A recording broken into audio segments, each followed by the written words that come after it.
Mi nombre es Giovanni Marcelli y esto es un podcast sobre personajes ilustres y sucesos que han llamado mi atención.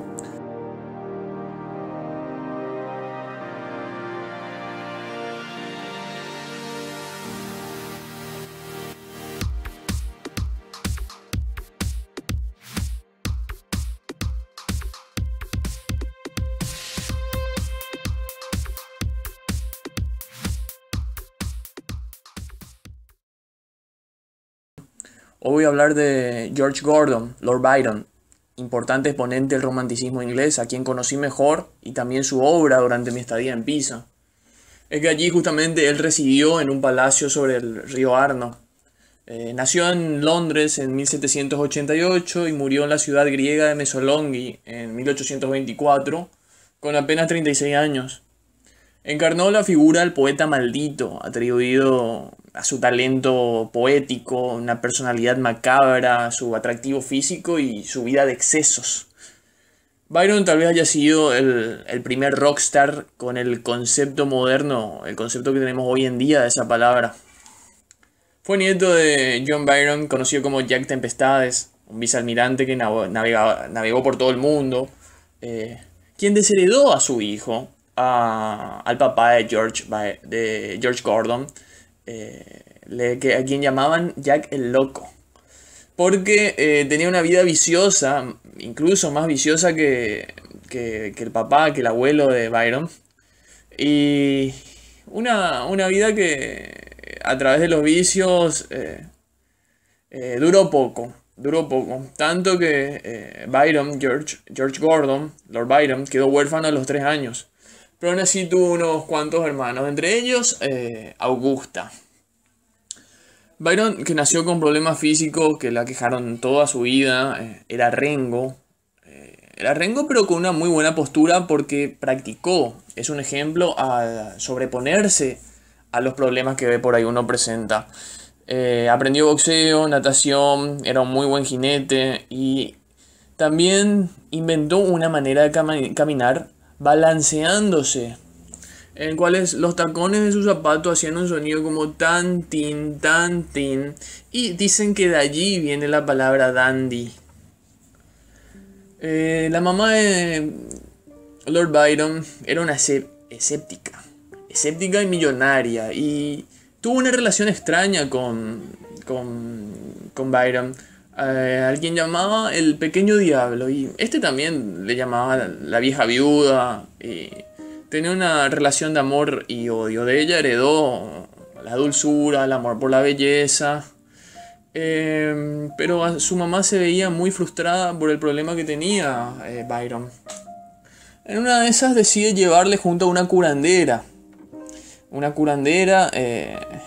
que era una enfermera, pero en realidad era una curandera, que le llamaban Mary Gray, que resultó ser una degenerada.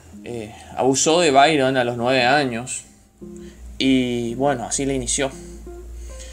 Justamente a los 9 años heredó de un tío abuelo el título de nobleza, el título de Lord de Byron, que ostentó, fue el 6º varón de Byron, y desde pequeño fue un excéntrico, uno de esos alumnos que los profesores no quisieran tener en clases. Entró en el Trinity College de Cambridge, por lo que creemos que tuvo una muy buena educación, y solía llevar mascotas extrañas a la clase. De un perro pasó a un oso, de un oso a un gallo, a un pavo real, y siempre caía con algo extraño.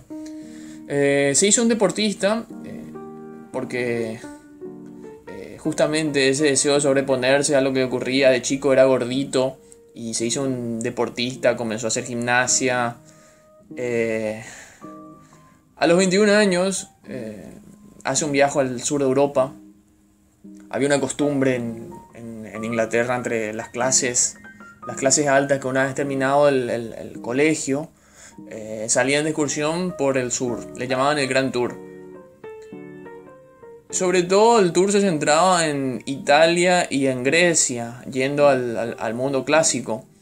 Pero Byron decide iniciar por Portugal. De Portugal pasa por España, la ciudad de Sevilla, Cádiz, donde se enamora de una chica a quien dedica una composición muy linda, The Girl from Cádiz. Luego pasa a Cerdeña, Malta, Albania, Grecia y Turquía. La Grecia bajo el dominio de los turcos otomanos. Nada por el canal del Esponto. Pasa 2 años en el sur de Europa, donde escribe una de sus obras más célebres, Childe Harold, que quizás sea su alter ego. En Turquía suceden cosas extrañas en Turquía. Creo que omití la parte. No, sí, mencioné también Albania, a quien llamó Terra Incógnita. Que Albania sigue siendo un país para los europeos y para muy buena parte del mundo bastante extraño, donde se sabe muy poco. Y pasa un tiempito en Albania. De hecho hay un retrato muy famoso, quizá el más famoso de Lord Byron, que está vestido con el traje tradicional de los albanos. En la Grecia turca conoce a Ali Pasha, que era un gobernador turco que buscaba algo amoroso con Byron. Creemos que nunca se concretó porque Byron nunca tuvo interés en eso, porque sí, sabemos, y esto hay que decirlo, que Byron, además de las mujeres, cada tanto había un que otro hombre en su historial. Le ocurrieron cosas extrañas, naufragó un día con un grupo de turcos, se peleó con un grupo de turcos que llevaba una bolsa que se movía y que iban a tirar al mar. Y allá adentro, ese movimiento que había dentro de la bolsa era una mujer que había cometido adulterio con algún cristiano griego, era una mujer turca, que al parecer no era con ningún cristiano griego con quien había cometido el adulterio, sino que había cometido el adulterio con George Gordon, con Lord Byron. Bueno, vuelve a Inglaterra, regresa a Inglaterra, a su país, y publica la primera edición de Harold Childe, que se agota rápido, muy rápido. Entonces allí es donde él se hace realmente popular entre las clases altas. Siempre iba vestido de negro, como bueno, uno puede pensar que después de su paso por Italia, tuvo ese hecho de conocer el mundo renacentista, porque claro, el vestirse de negro se volvió popular en el Renacimiento. Era un tipo muy sociable que le gustaba mucho la fiesta. Tiene una hermana, Augusta. Ya estamos hablando de su regreso a Inglaterra después de los 2 años. Habrá regresado a Inglaterra cuando tenía 23 años. Tenía una hermana paterna que se le parecía mucho en aspecto y carácter. Se hace amante de su hermana. Cosa que no está bien visto, no solo en Inglaterra de aquella época, sino que no está visto bien hasta nuestros días. De hecho, está visto muy mal. Se casa con Annabella, a quien le dice que pobre de ella, que se casó con un demonio. Esta chica le deja, pero queda embarazada, tiene una hija que se llama Ada Lovelace, que se vuelve famosa después porque hizo, si mal no recuerdo, algunas sumas matemáticas, contribuyó de alguna manera, no recuerdo bien ahora, al mundo informático. Ya en 1850 y algo aproximadamente, llevó el nombre de su tía, Ada Lovelace. Ada la bautizó Byron, pero como cariño. El nombre de verdad era Augusta, como su tía, la amante de su papá.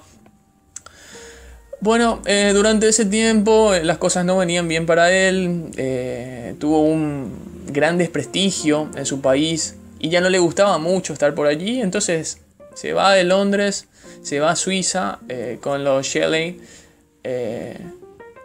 Va a la villa. Hay una villa muy famosa en Suiza, cual no me viene el nombre. Si mal no recuerdo, se llamaba Deodoti.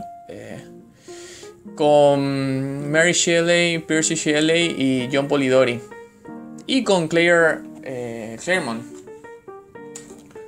Con que luego también tiene una hija después. Bueno, en esa época en Suiza, en ese lugar nacen personajes monstruosos históricos como Frankenstein, quien es escrito por Mary Shelley, y El vampiro por John Polidori, amigo de Byron. Luego de eso viaja a Venecia y se enamora de la contesa Teresa Guccoli, que tenía 19 años y estaba casada con un tipo de más de 60 años. Junto con ella escribe Don Juan. En su noviazgo escribe Don Juan. Guccoli era muy hermosa y aparentemente fue el primer amor real de Byron. Hizo que se separara del conde de Guccoli, con aprobación incluso del Papa. Pero Lord Byron no soportó mucho esa vida y se unió al movimiento independencista de Grecia. Necesitaba algo más en su vida. Durante ese tiempo, poco tiempo antes, había muerto su amigo Shelley, ahogado en Viareggio. Viareggio, que es una ciudad balnearia que está en la provincia de Toscana. Recuerdo haber estado en Viareggio con mis tíos, con el tío Nick y Julia, que me llevaron a pasear por ahí. De hecho, hay una ciudad donde hay un hotel dedicado al Lord Byron, que se llama el Hotel Byron, en Forte dei Marmi, que es una pequeña ciudad hermosa. Y bueno, se le rinde tributo en estos lugares, en Italia, en Albania y en Grecia, donde es considerado héroe nacional por unirse al movimiento independentista griego, del cual él apoyó desde siempre. Siempre fue el poeta del pueblo, el que iba en contra de las injusticias. Fue amigo de Goethe, el poeta alemán, que decía que Byron era el poeta del presente. Se escribía con Bolívar y General Paz. De hecho, dicen que tenía un barco Byron, el cual le llamó el barco Bolívar.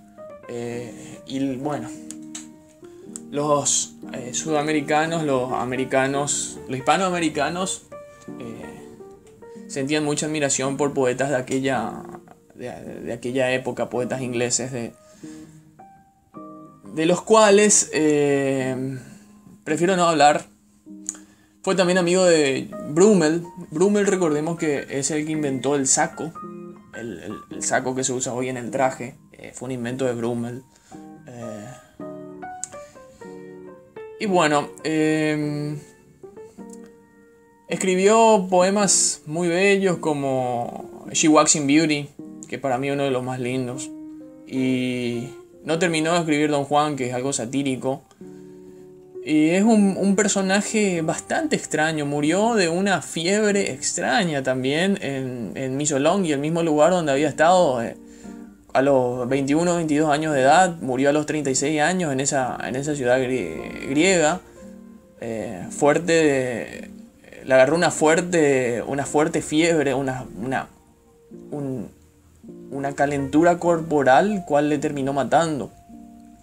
Hay que decir que y salió con miles de mujeres.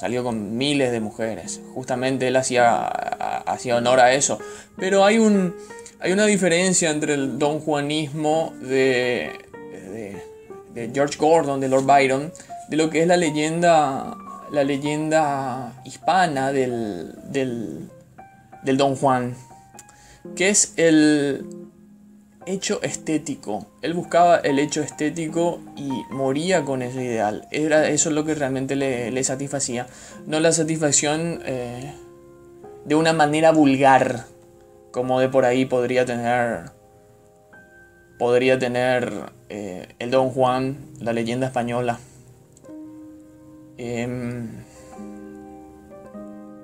Había escrito también una novela, una carta de despedida, un poema de despedida a su perro.